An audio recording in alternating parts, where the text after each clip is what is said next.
It's Monday, December 30th, and this is Now on HNN. What we were looking for is as much as we can find to bring some closure. The NTSB arrives on the Garden Isle to investigate a tour helicopter crash that killed 7. I started to scream, everybody away, everybody away. Federal criminal charges have been filed against a man who authorities say invaded a rabbi's home and stabbed 5 people during a Hanukkah celebration. And in a Texas church, an armed parishioner shot and killed an attacker, and it's all caught on camera. It was like a matter of seconds. A high surf warning is issued ahead of a possible massive swell. Heights could reach up to 40 feet in some areas. These stories, and there's a new way to avoid traffic on the 9th Island, coming up on This Is Now.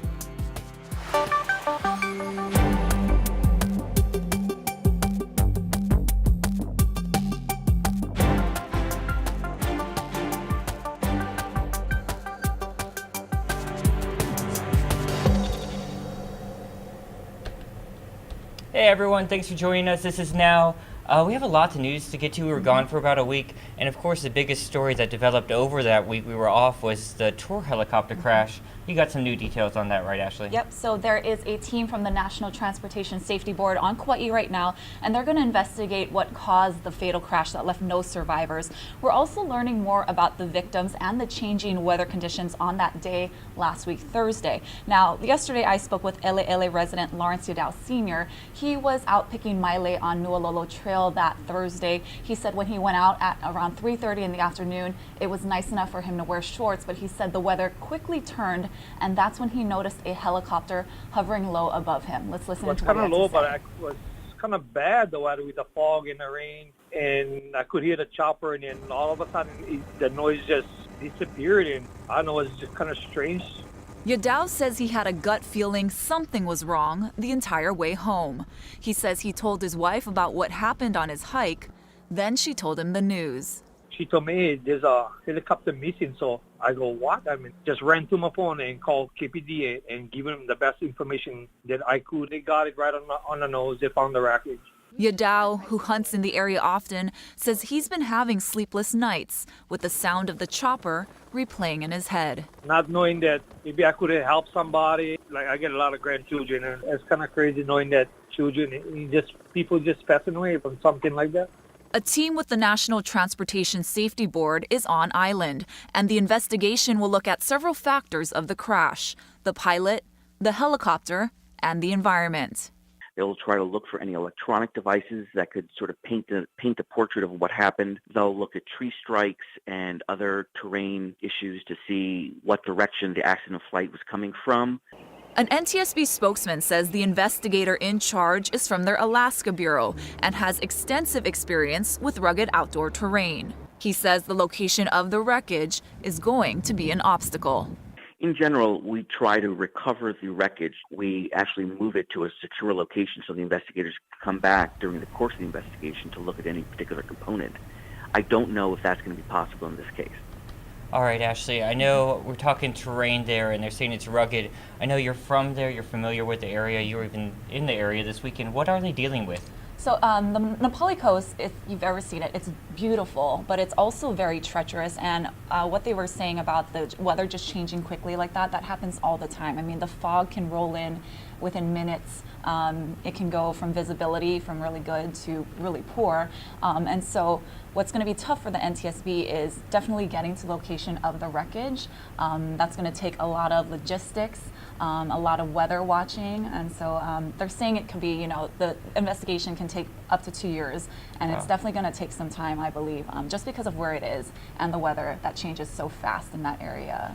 Well, in the meantime, we're also learning a lot about the victims in this crash. Lisa Kubota filed this report regarding that over the weekend.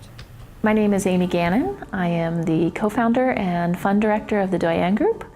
Amy Gannon's colleagues described the leader they lost as a fearless visionary for female entrepreneurs.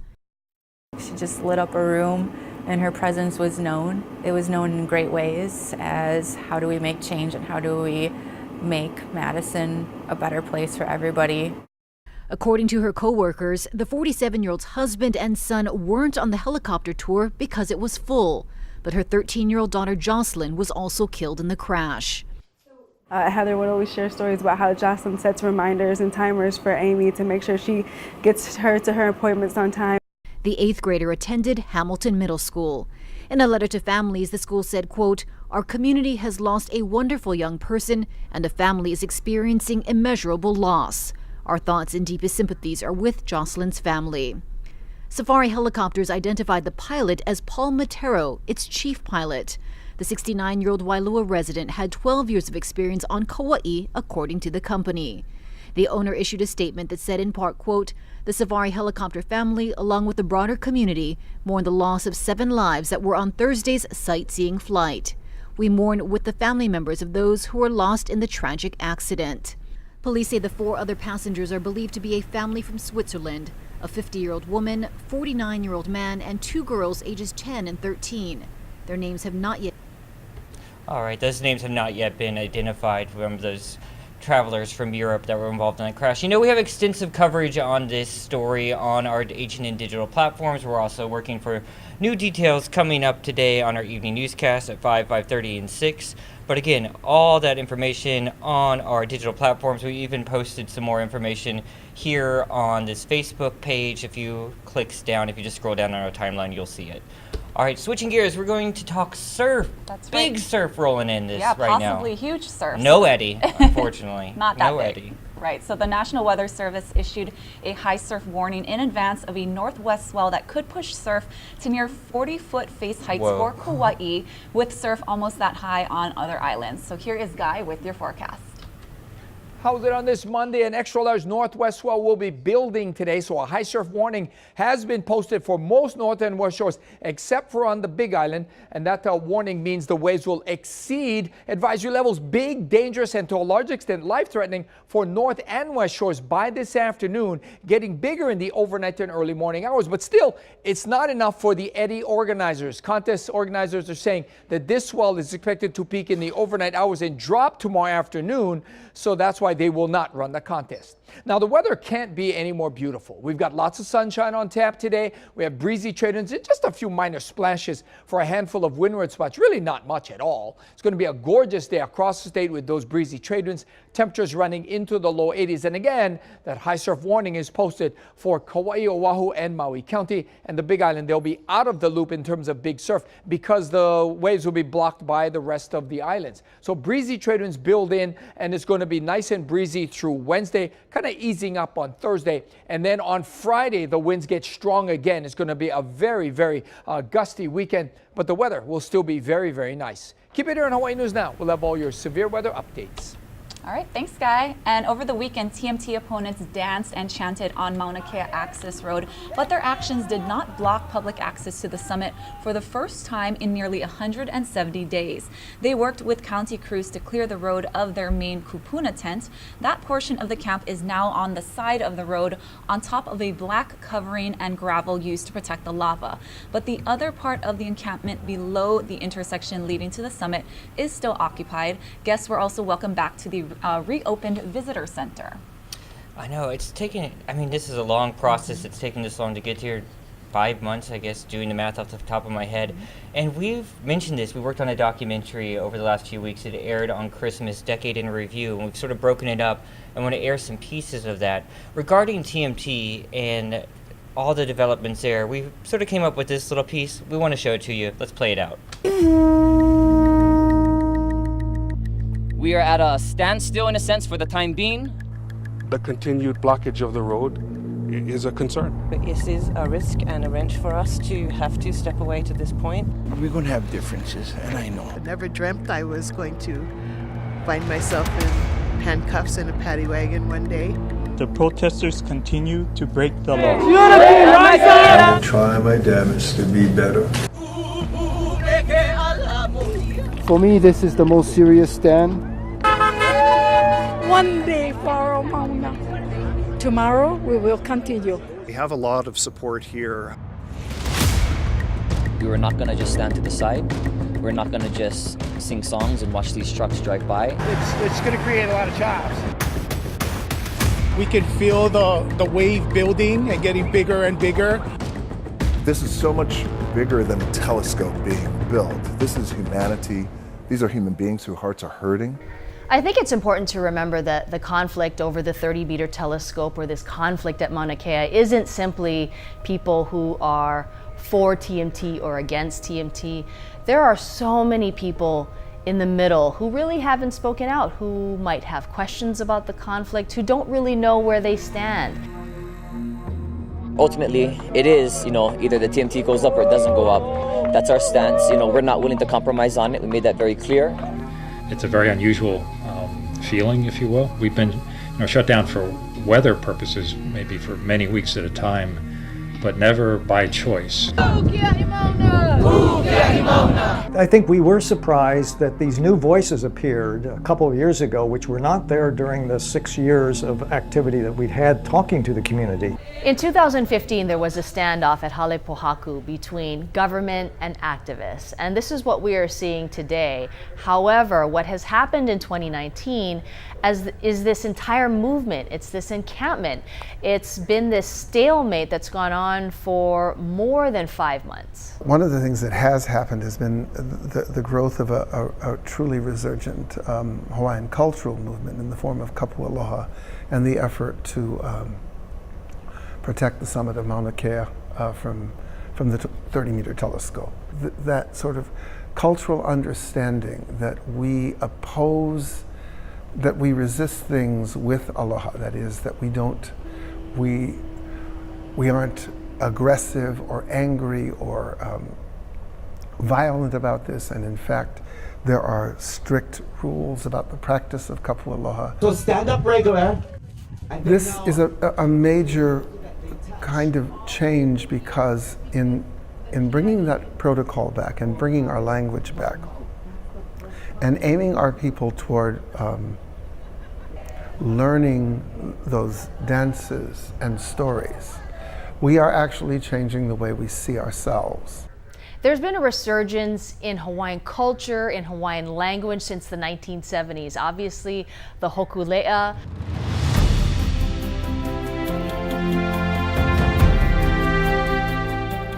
To the thrill of thousands from Keiki to Kupuna, Hokulea enters the Alawai boat harbor surrounded by an armada of boats and canoes, formally ending its 3-year worldwide Malama Honua voyage. Master Navigator Nainoa Thompson and crew bow their heads in prayer before disembarking. The gratitude of the many to have embraced us the way you have, it never sunk in until I came into the channel and looked around. This is a restoration of ancient knowledge that served our people and our communities for 1,000 years in these islands at least, and maybe longer. For the builders of the 30-meter telescope, this telescope would be the most advanced telescope in the world. When you say people are asking you to stay, who's asking you to stay? We've been working in the community for over 10 years now, and we have a lot of support here. We have people reaching out to us all the time who have been with us from the beginning, advising us and being partners, and they're asking us to stay. You could be a complete proponent of astronomy and everything that's going up on the mountain, but your next door neighbor may not be. And so there's this stress level at home. They have forged these great bonds within their family and their friends, and now there's a big rift there. The stand at Mauna Kea led to other protests as well, including the protest at Sherwood's in Waimanalo, also called Hunananiho, where 28 people were also arrested. And they were against this park proposal by the city, and they said that they're not going to take it. So they sat in the middle of the road and refused to leave, and this was just like the protest at Mauna Kea.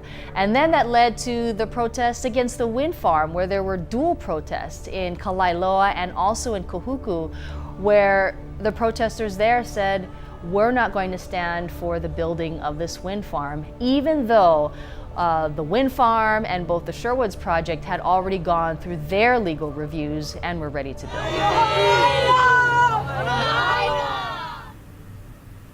All right. right, you just saw there a portion of our Decade in Review special. You can watch the full thing on our Facebook page. I believe it's a featured video on our Facebook page. You can just go to HNN digital platforms or just Google Decade in Review Hawaii News Now, and it'll pop up there, I promise. We're going to move on to some other news today. A lot to get to happening nationally on the mainland. So in Texas, 2 people were shot and killed at a Sunday morning church service near Fort Worth.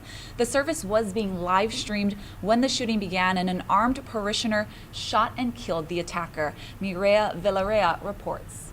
Well, it was like a matter of seconds. That's how long it took to turn a peaceful Sunday service into a room filled with chaos and fear. Cameras inside this sanctuary capture the moment the gunman pulled a shotgun from his pants, shooting 2 male parishioners in the corner of the church.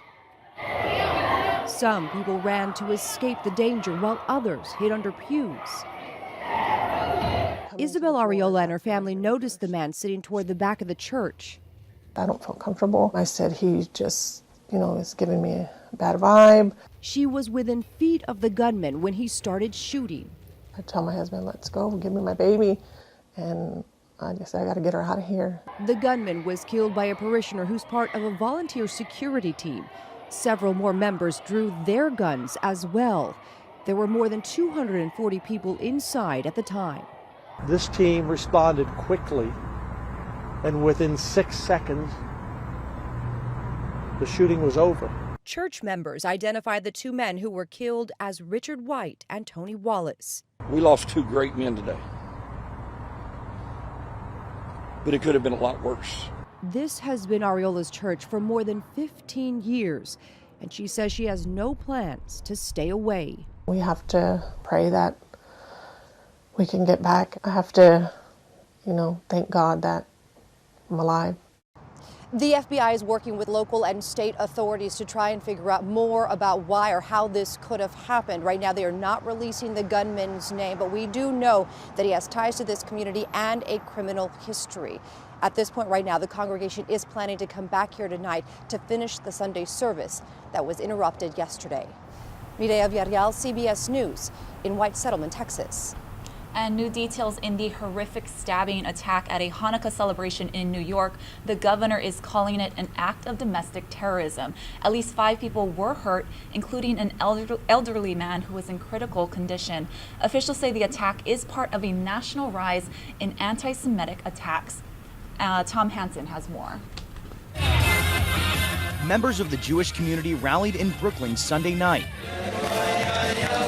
hours after dozens gathered in the afternoon outside Rabbi Chaim Rottenberg's home. We're not going to cower in the face of hate. Heavy bleeding. Multiple ambulances, please. The knife ambush happened Saturday around 10 p.m. at the home where more than 100 Orthodox Jews were gathered to celebrate Hanukkah. Witnesses say a man stormed in with a weapon and his face covered. I saw a guy walking around and wielding a knife or a sword back and forth, hitting people. Joseph Gluck says he chased down the attacker and threw this table at him. I started to scream, everybody away, everybody away. 5 people were stabbed. The suspect allegedly fled in a car, but not before Gluck says he got the suspect's license plate number. Grafton Thomas was apprehended by police a couple hours later in New York City. Shortly after the attack, Rabbi Rottenberg continued the event in a nearby synagogue. Is there a reason you did this, sir? A motive for Thomas's alleged violence is not yet known, but it comes amid a rise in anti-Semitic attacks and incidents. Earlier this month, 2 shooters opened fire on a Jewish-owned grocery store in New Jersey. 4 people, including a police detective, were killed. The FBI is investigating it as domestic terrorism. We see anger, we see hatred exploding. New York Governor Andrew Cuomo says there's been around 13 anti-Jewish incidents in the last few weeks. We are fighting back. As a community, as a county, we are fighting back. You can expect to see increased uniform patrols as well as plainclothes patrols. It's all with the backdrop, really, to keep people safe, but also to make people feel safe. Thomas's public defender entered a not guilty plea for him. His family also released a statement overnight saying that he has a long history of mental illness and hospitalizations, but no known history of anti-Semitism. He's expected to be back in court on Friday. Tom Hansen, CBS News, Muncie, New York. All right, switching over to health news now. Samoa has ended its 6-week-long state of emergency following a measles outbreak that killed more than 80 people, most of them young children. The government announced over the weekend that it would reopen schools and lift restrictions on public gatherings. The vaccination rate has now reached 95%, the threshold to stop the highly contagious disease from spreading. Earlier this month, a team of more than 70 medical professionals from Hawaii went to Samoa to take part in the country's mass vaccination campaign. In 2 days, the response team helped immunize nearly 34,000 people. And this story has been wide-reaching. I know there's even some school districts on the mainland who are having some measles concerns, right? Yeah, right. So in Washington state, thousands of students in Seattle have 10 days to get vaccinated or else they will not be allowed to go to school. This comes after the state suffered 2 measles outbreaks this year, one forcing a state of emergency. Now this year, the U.S. has seen nearly 1,300 measles cases through November, and that's the most in almost 3 decades. Carter Evans has the story. The Seattle Public Schools District is issuing a New Year's warning to parents. School notified us, something we had to get done. If your kids aren't vaccinated, don't bring them back.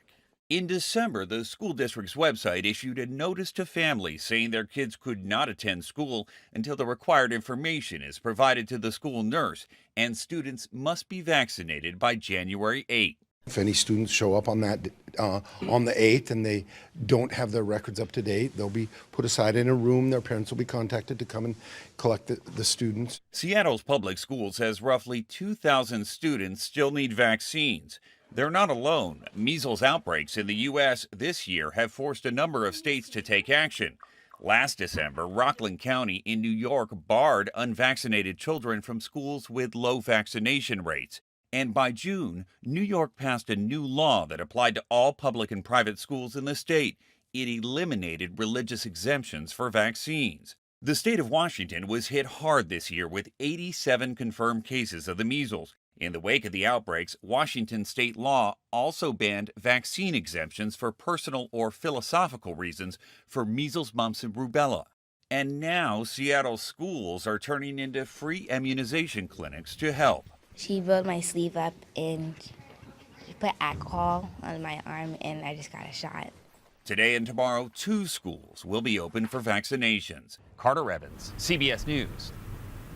All right, how about we get to some positive news? Okay, sounds yeah, that was good. a little heavy this morning. I Sorry, know. guys, but we just got to get to the news of the day.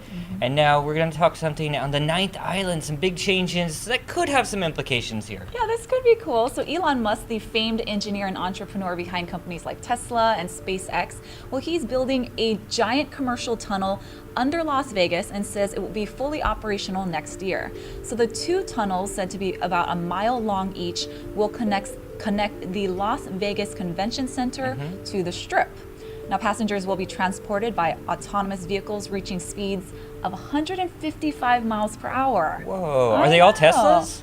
I don't know. I heard maybe some cars and some passenger pods. Okay. Yeah. I would take it for sure. I wish it was going from the airport. I don't go to the convention center too often. I've been a few times. Right, or even downtown. That would be very convenient for me. Yeah. I wish it was going from the west side here to downtown. Maybe we'd have a tunnel system or some sort of traffic relief. But they said they're going to explore this in other places. This is just the first project. I know LA is interested in doing this as well. Lots of places around the country looking into this tunnel system, which, you know, they do in London. Yep, and London, they have the underground, exactly. and we have some subway systems here, not nearly as much, but it will be interesting to see how that unfolds. I know a lot of us will be using it. Poor Sharon Stone. I feel for this woman this morning. Oh, this is sad. She's back on Bumble. I didn't even know she was on Bumble in the first place, but I guess the dating app blocked her because users reported her account as fake. They didn't believe it was her. I mean, I can't believe she was on Bumble either. You know. So I guess a lot of people were on it though. You know, you gotta. But Sharon Stone, if Sharon Stone can't I imagine find someone, it's hard for her to get a date. Could you imagine how intimidating that is? True. Yeah. True. It's hard enough sitting next to Ashley. No. But no, I feel for her. It's got to be hard for her to get a date. It really does. Stone has been married twice, but I guess last year she said she's looking for an actual partnership, which she says is hard to find. I can't remember who she dated last. Me neither. I'm pretty good on my celebrity gossip news too, but so it's been a while, I think. So good luck to you, Sharon. I know. We wish you the best there Good on for her Bumble. for putting herself out there. Maybe she'll get a New Year's kiss if she's in New York. That's right. And in preparation for the annual New Year's Eve celebration in New York, event organizers tested the famed Times Square New Year's Eve ball this afternoon. The ball is illuminated with more than 32,000 LED lights. It's decorated with more than 2,600 Waterford crystal triangles, and the ball can display more than 16 million colors and billions of patterns. I know. I've never done the New York drop. Me neither. No, I never. don't. That doesn't look fun to me. I mean, it looks great, but standing in the cold, No. packed This looks in like cattle. bitter cold sometimes. Yeah. Something's changing here too with our holiday decorations. You guys see what's happening out there for our podcast listeners? We're looking at a live shot of Shaka Santa saying goodbye. They're taking them down right now. If you didn't go to the city lights, which I don't think Ashley did, you're out of luck. I went 3 times though. But they're taking them down. They're removing them today. A sign that the holidays are over here in the Aloha State. Hopefully he doesn't have